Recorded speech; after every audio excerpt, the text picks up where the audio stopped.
fair question. And I want to say, because I worked in the administration of Ronald Reagan, I believe in Reagan's 11th Commandment, and you don't speak ill of any of your opponents on the Republican side. Now, there's lots of things that we can talk about in terms of Michael Bennett.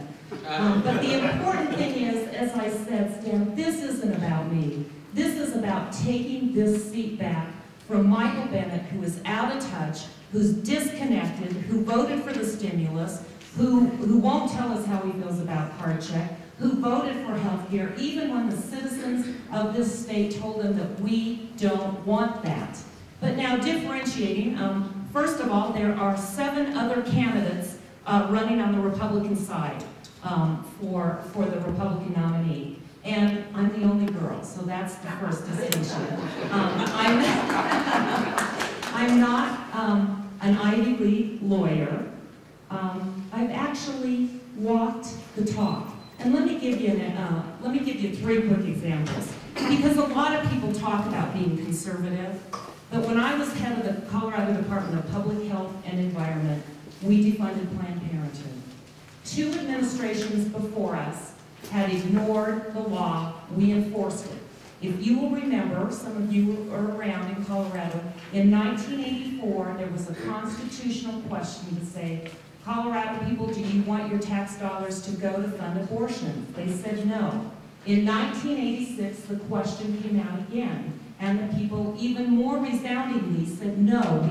Regardless of where you come down on whether you're pro-choice or pro-life, the question was, do you want your tax dollars going to abortion?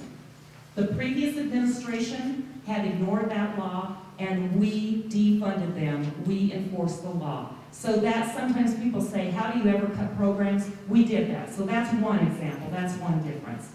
Secondly, some candidates will tell you that they're for military, supporting military families. Well, when I was lieutenant governor, there was a law that said we could bring Colorado veterans, World War II veterans, back to Washington to go to the dedication of the World War II Memorial. Remember when there was the dedication?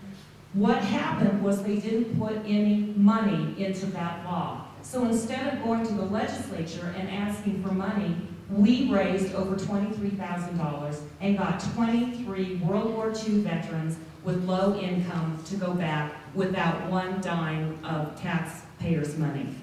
The third thing, which is really exciting, and I know we have a Purple Heart recipient back here, and how many guys have served in the military? Guys and gals have served in the military. Thank you, thank you. God bless you.